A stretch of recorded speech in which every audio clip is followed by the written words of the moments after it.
بسم الله الرحمن الرحیم. د طهارت متعلق تقریبا دریم نمبر مسله ده. یو چا سوال کړی دی، ډیر اهم او ډیر لازمي سوال. نن سبا تقریبا اکثره خلک په دا مسله کې مبتلا دي. تاسو دا مسله ډیر په غور او ډیر په توجه سره واورئ، ان شاء الله تاسو ته ډیره فایده ورسیږي. یو چا پوښتنه کړې ده، وایي په لارو کوڅو او سړکونو کې چې کوم کیچړ بهیږي یا چې کومې مردارې اوبه بهیږي، کومې د نالۍ اوبه بهیږي، د دې اوبو د څاڅکو حکم څه دی؟ یعنې که چیرې یو سړی په دغه لاره باندې تېرېږي او دغه څاڅکي یې کالي ته راغورځي یا بدن ته راغورځي، نو د دې حکم څه دی؟ کیچړ، د نالۍ اوبه یا دغسې اوبه، د دې ګردو حکم څه دی؟ او دغه رقم د باران د اوبو حکم څه دی؟ که چیرې د باران اوبه په لارو کوڅو او سړکونو کې بهیږي او د سړي کالي ته یا کپړو ته راغورځي یا بدن ته راغورځي، نو د دې اوبو حکم څه دی؟ آیا دا اوبه پاکې دي که ناپاکې دي؟ که چیرې کپړو ته دا اوبه ولګېږي نو کپړې به دې نجسې کېږي او که نه نجسې کېږي؟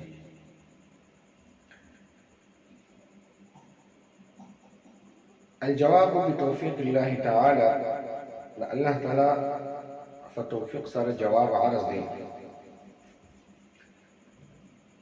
تقریبا د دې څلور صورت دي. په دوه صورتو کې دا اوبه نجسې دي، ناپاکې دي. که چیرې د انسان کپړو ته ولګېدې نو د هغه کپړې نجسې کېږي او ناپاکه کېږي. دغه کپړې به بیا دې پرېمنځي، د هغه سره لمونځ جایز نه دی. او په دوه صورتو کې دا اوبه بیا معاف دي، یعنې که چیرې ستا کپړو ته ولګېدې، پاکې خو موږ نه سو ویلی، اما دا معاف دي. که چیرې ستا پر کپړو ولګېدې یا ستا پر بدن ولګېدې، نو د شریعت د پاسه دغه وتا ته معاف دي، د هغه سره بیا ته لمونځ کولی سې. دا بلکل جایز. اول صورت د ناپاکي دغه دی چې په دغه اوبو کې د نجاست اثر بلکل ښکاره وي او واضح وي. د نجاست اثر لکه د نجاست رنگ او د نجاست بوی، یعنی یو ګندګي د نجس شی دی، مثال لکه وینه یا لکه بولی، شنی بولی یا غټي بولی یا شراب یا بل داسې نجس شی، د هغه اثر په اوبو کې بلکل ښکاره او واضح معلومیږي. یا رنگ معلومیږي یا د هغه بوی معلومیږي په اوبو کې، یعنی اثر معلومیږي. اوس د دغه اوبو څاڅکي ستا پر کپړو باندې ولګېدې، نو ستا کپړې بلکل مردارې او ناپاکې دي. دغه څاڅکي هم ناپاک او مردار دي. دغه کپړې به ته پرېمنځې، د دغه څاڅکو سره ستا لمونځ جایز نه دی بلکل. دا خو اول صورت شو د ناپاکۍ.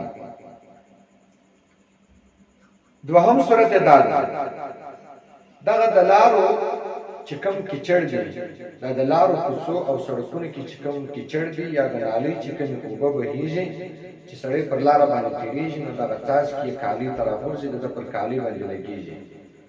اول صورت خو ما تاسو ته بیان کړي چې هغه نجس او ناپاک دي، که چیرې اثر د نجاست په اوبو کې بلکل ښکاره او واضح دی. دویم صورت یې هم ناپاک دی. دویم صورت یې دا دی چې د نجاست اثر خو بلکل دلته ښکاره نه دی، لیکن په غالب ګمان کې دغه اوبه نجسې دي او ته پر دا لار باندې اکثر نه تېرېږي، یعنې ستا دلته ضرورت ډېر نشته. په میاشت دوه درو کې ته یو وار پر دغه لار باندې تېرېږې، نو بیا هم دغه چې کوم څاڅکي دي دا چې ستا کپړو ته ولګېږي، ستا کپړې مردارېږي، دغه څاڅکي هم ناپاک او نجس دي، ستا کپړې هم په دې سره ناپاکه کېږي او نجسې کېږي. خپلې کپړې به پرېمنځې، د هغه وروسته به بیا لمونځ کوې، د دې سره ستا لمونځ جایز نه دی. دا په هغه صورت کې چې ته اکثره وخت پر دا لار باندې نه تېرېږې، ستا ودې ته ډېر ضرورت او ډېر احتیاج نه وي. یو ورځ کله ناکله دا د اوبو پر لار باندې تېرېږي او دا څاڅکي ستا کپړو ته راغورځي، نو په دې صورت کې هم دا څاڅکي معاف نه دي، دا به ته پرېولې، بیا به لمونځ کوې. اما دوه صورتونه یې معاف دي. اول صورت هغه دغه دی د معافۍ چې دغه د لارو کوڅو چې کومې اوبه دي، دا د نالیانو چې کومې اوبه دي، دا پر سړکو چې کومې اوبه روانې وي، په دې کې خو د نجاست اثر ښکاره نه وي، بیا هم په غالب ګمان دا اوبه مردارې وي، ستا ګمان دا دی چې دا اوبه مردارې وي. دغه څاڅکي ستا کپړو له راغورځي، لیکن ته پر دا لار باندې اکثره وخت تېرېږي. ستا ضرورت دی، د دې سره هېڅ چاره نشته ستا لپاره. د ورځې 2 واره هم پر دا لار تېرېږي، یا په ورځ کې پر دا لار باندې 1 وار خامخا تېرېږي، یا په 2 ورځو کې لازمي 1 وار پر دغه لار باندې ته تېرېږي. دغه څاڅکي ستا و کپړو ته راغورځي. لکه نن سبا چې اکثره گلی او کوڅې دا رقم دي چې خلک کور ته ځي او راځي نو په لاره کې کیچړ وي، یا مسجد ته ځي او راځي په لاره کې کیچړ وي، یا یو څوک دکان ته ځي، بازار ته ځي، پر لارو کوڅو په سړکونو کې کیچړ پراته وي، د نالۍ اوبه وي. نو ستا ضرورت هم دی، احتیاج دی هم دی، او روزانه په دغه لار باندې تېرېږي را تېرېږي، او دا مړه مړه څاڅکي د موټرسایکل سره یا د سایکل سره ستا پر کالي باندې راغورځي، یو څوک ستا څنګ ته تېرېږي، د هغه څاڅکي ستا پر کالي باندې راغورځي. نو په دغه صورت کې بیا دغه څاڅکي معاف دا څاڅکي په دغه وجه معاف دي، دې ته موږ پاک نه شو ویلی، لیکن دا معاف دي، د دې سره ته لمونځ کولی شې. په څه وجه سره؟ د عموم بلوا د وجه سره. عموم بلوا دې ته وایي چې په یو شي کې یو خلک مبتلا شي، بیا د هغه څه چاره نه وي، نو شریعت بیا دې ته د جواز لار پیدا کړې ده چې باید دا شی جایز دی. او دغه رقم د دفع حرج د وجه. دفع حرج مطلب دا دی چې کله کله انسان په یو مشکل کې مبتلا شي، د انسان لپاره چاره نه وي، لاره نه وي، نو بیا شریعت ته لاره ورکړي چې باید دا شی ستا لپاره اوس جایز دی، ځکه چې ستا لپاره بله لار او بله چاره نشته. نو دغه اوبه دغه څاڅکي بیا د دفع حرج او دغه رقم د عموم بلوا د وجې معاف دي. که چیرې ستا کپړو باندې ولګېږي، ستا په بدن باندې ولګېږي، نو دې پرېږدل لازمي نه دی، د دې سره لمونځ کول دا جایز دی. دا خو اول صورت شو د پاکیغه او د معافیغه. دویم صورت دا دی چې د باران کوم اوبه دي چې کوم وخت باران وشي، په نالۍ کې اوبه را روانې وي، یا په روډو کې اوبه را روانې وي، یا په کوڅو کې چې کومې اوبه را روانې وي په زور و شور سره، د دې څخه اکثر وخت څوک نشي خلاصېدلی، خلاصي ناممکن وي. دغه اوبه هم معاف دي په شریعت کې. دا که چیرې د انسان و کپړو ته ولګېږي یا د انسان و بدن ته ولګېږي، نو د دغه اوبو سره دی لمونځ کولی شي، یعنې د دې پرېولل لازمي نه دی، دا بالکل په شریعت کې معاف دي. د دې هم هغه 2 وجې دي. اوله وجه عموم بلوا ده چې په دې کې اکثره خلک مبتلا وي. د باران په ورځ د اکثره خلکو کپړې لندېږي، د اکثره خلکو کپړو ته، د اکثره خلکو بدن ته د نالۍ اوبه یا د روډ اوبه راغورځي، نو د دې څخه خلاصېدل ممکن نه دی. دفع حرج دی، غټ مشکل دی.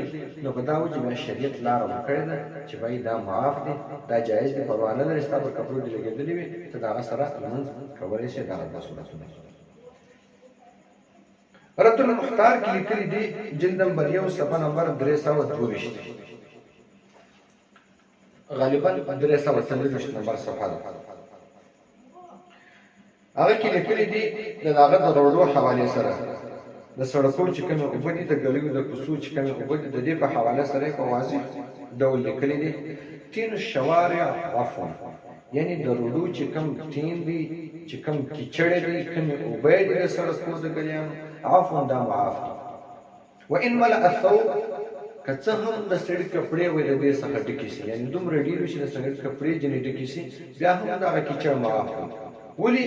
مخکې وجه ذکر کړې ده د ضرورت، د ضرورت د وجې چې دا ضرورت دی، انسان پرې ولا اکثره تېرېږي، دکان ته ځي، بازار ته ځي، مسجد ته ځي، چاره نشته، څاڅکي د کپړو ته راغورځي، هر ورځ د کپړې نشي بدلولی، هر ګړی هر لمانځه ته کپړې نشي پرېمنځلی، دا ضرورت په دې وجې معاف دی.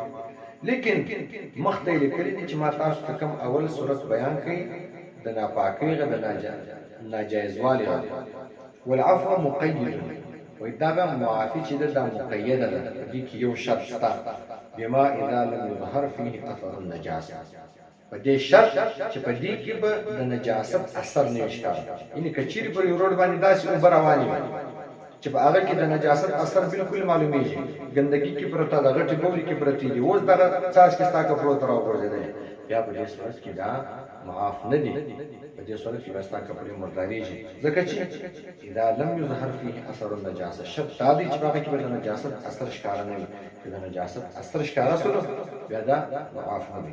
دغه رقم د دې مسلې متعلق کفایت المفتي 2 جلد صفحه نمبر 320 کې هم پوره تفصیل ذکر شوی دی چې ما تاسو ته کوم بیان کړی دغه تفصیل ذکر شوی دی چې په دا صورت کې دا اوبه ناپاکې دي او په دا صورت کې بیا معاف